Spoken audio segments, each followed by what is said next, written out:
Yeah, thank you, John, for the introduction. Thank you for the opportunity to talk about mixed in place, a totally different product from what we have seen before. It's about the mixed in place technology, which is a soil mixing technology, which is not a product by itself. It's a geotechnical works. But I want to present you how we turn this geotechnical works into a sustainable product, even into a green product, by delivering energy to the building, and then it becomes a permanent member. So here you see just as an introduction about the mixed in place technology, which is a very special type of soil mixing by 3 continuous flight augers with different flight orientation, so that you can make it a mixer in the soil, mix in situ the soil with a cement slurry and make it a kind of a concrete. This is just an example from a gravel pit, which is a typical application for mixed in place technology, to do the retaining walls and have a base slab then, and then you have, let's say, the temporary works to allow the construction of a building. In the right, you see how we do these walls, continuous walls with the system, just by primary trenches or primary panels, secondary panels, and even additional panels over cross the joints to make sure that there's a continuous wall without any issues. And by installation of vertical beams, you make this wall a structural wall, which is in the next next slide. You see on the right, very simple structural system. So the mixed in place material itself is just the arching material to get the loads from earth and water pressure into the beams, and then the beams are tied back, for example. And the beams play a very important role once it comes to making this product a sustainable, permanent product, because we need something to connect the geothermal tubes to. So this is one basic point, that we do not change the system, we do not change this retaining wall system. We just use what is necessary for structural use, and then we apply a different system. I think mixing in place or soil mixing is easy to explain. You have the soil already there. In the best case, it's kind of a granular material similar to what you use for concrete. Then you have your cement, bentonite, silos. You mix. You see what I see more than you, I think. Okay. So you need a mixer, of course, to do this cement slurry, and then you pump this cement slurry through the center auger, to the hollow stem of the center auger, down to the tip, and then you mix in place your material. There is the result is kind of a concrete, low strength concrete, 8 megapascal, 15 megapascal in that order. Whatever you need, you can use less cement and have less strength, of course, but this is classical mix design. Just you have to accept that you use the soil in place and nothing else.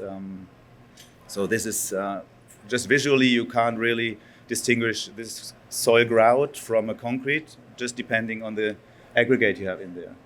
There's a very short animation where you can see, due to this continuous flight augers, you have a mixing effect over the whole length. So even if you have layers of different soil, you will find each type of soil everywhere, and it's a kind of a homogenizing process, just due to the effect of these continuous flight augers.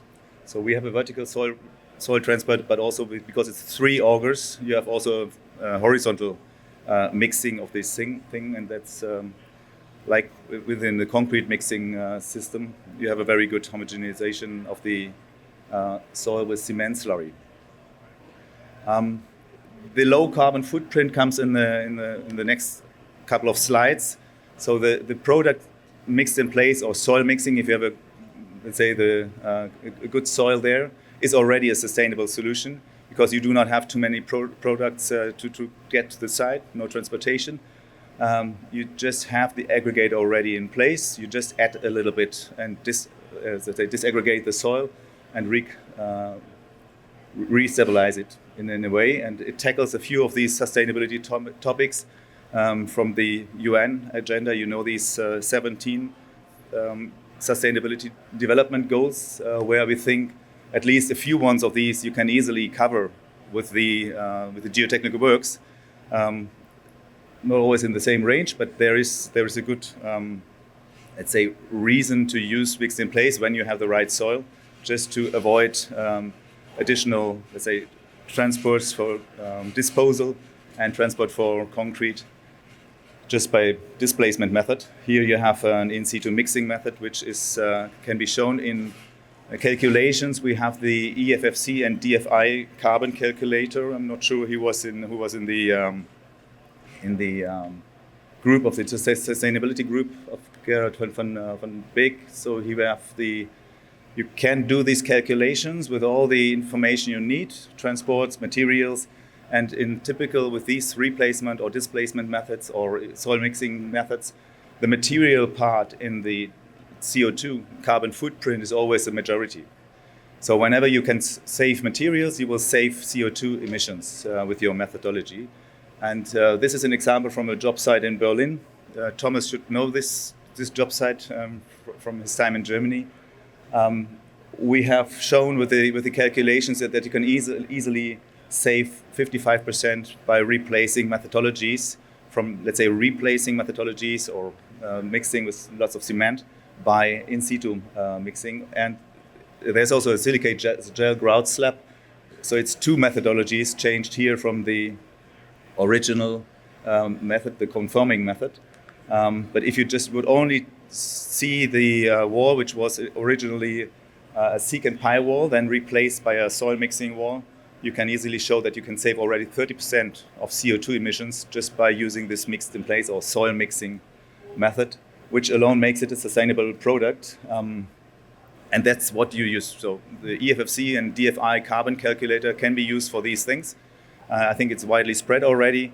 And I think in the future it will be even used more just to see where you are in terms of CO2 emissions. The second thing is rather not the global emissions, but also the local emissions on a job site. The traffic is very decisive. If you don't have to get away with the disposal, with what you have excavated and transport the concrete into the secant pie wall, you can reduce all these transport to a minimum just by getting the cement to the site.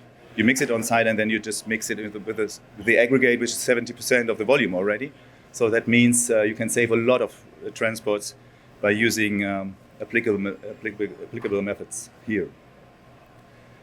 So the geothermal activation itself it's quite a short story, but the clue is that you have to prepare yourself and you have to start very early with the process. So you have to have the client on board because he needs to decide in a very early stage that he wants to use geothermal energy for his building as an energy system or integrated energy system.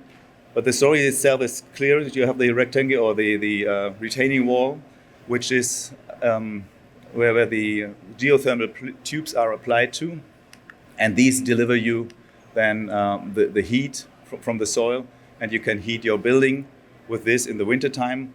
And of course the soil then is cooled down to a certain degree, but in the summertime, and that is kind of the battery reloading effect, you do the opposite. So you cool your building in summertime, and then you reload the soil or the ground with a temperature again, so you increase the temperature again.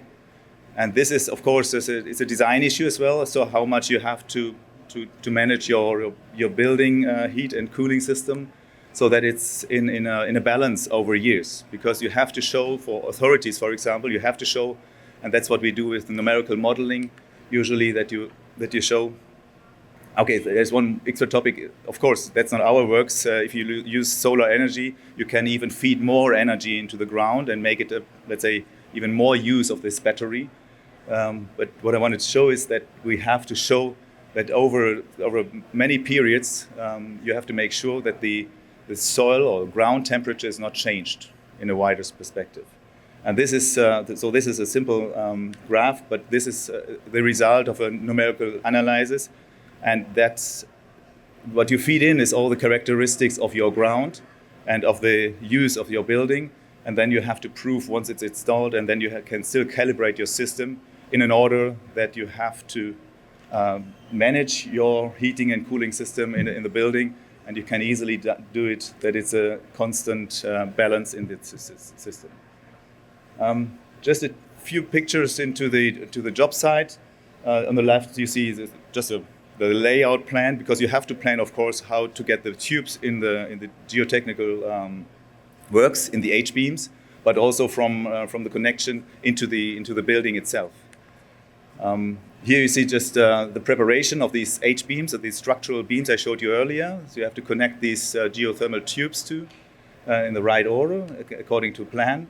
And then you have your geotechnical works on site, produce your continuous mixed in place retaining wall, and then you install these H-beams, which are already applied with these geothermal tubes, and with an outlet at a predefined level. Of course, the elevation must be predefined where you have the elevation.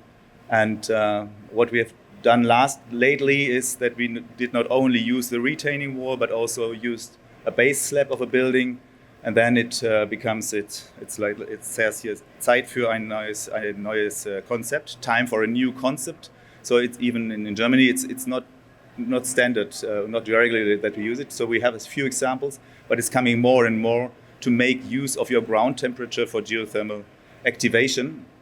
And it's actually very simple. You just have to be very, very early in your planning phase, that you, let's say, plan for even the house technology, that you get the geothermal energy here. In this example here, we have also activated the base slab. So under the concrete slab, you install tubes over the whole area. And of course, you have to have a layout for that, and you have maybe to have an interruption in works for 3 days, something like this, just to lay out all these tubes. But that's all. In the end, you save a lot of money for energy supply. So this is like this layout plan would look like, and that's manual work in the end, that you really place all these tubes according to this plan, connect these into the building. There is a watertight, we call it a tight system, where you connect these tubes through the building, through the base slab, into base floor, into the cellar of the building. So not sure if I'm too late already, but that's already my conclusions and the outlook. So mixed in place is already a sustainable solution, because you save a lot of CO2. What we call the CO2 footprint is reduced, but then we can add something what we call a handprint, so that is a sustainable solution we can offer to the client, because it has nothing to do with the geotechnical works. It's just an add-on for the client to make use of this temporary works for a permanent use for the life cycle of the building. And that makes, in my eyes, even if I'm very careful with the green thing, but this makes it a green product just by activating it geothermally. That's it. If you have more questions, I will be around for a couple of minutes at least before I leave. And we have a booth over there, 411, I think it is. So if you want to know more about the mix-in-place technology, for example, or other soil mixing technologies, we are happy to help. And yeah, that's it from my side so far. Thank you. All right, if anyone has any questions, I didn't want to interrupt the applause. If anyone has any questions, please use this mic, because I was told that way you can hear it on the video. Thank you very much. My question is more about the maintenance side of things. Once you install your geothermal, those pipes, what is the maintenance? Does this system require a lot of maintenance, no maintenance, a little bit of maintenance? Because we're looking at long-term use. Yeah, actually, we give it over to the client, of course. Yeah, we do this pressure test and all these things. So until the system is running, then we give it to the house technology guys. But it's the same as if you use geothermal probes. So it's these standard tubes. It's a standard system. You have, let's say, a closed system usually, and the maintenance should be the same as you would have a classical geothermal probe system. Thank you. Any other questions? Okay, thank you.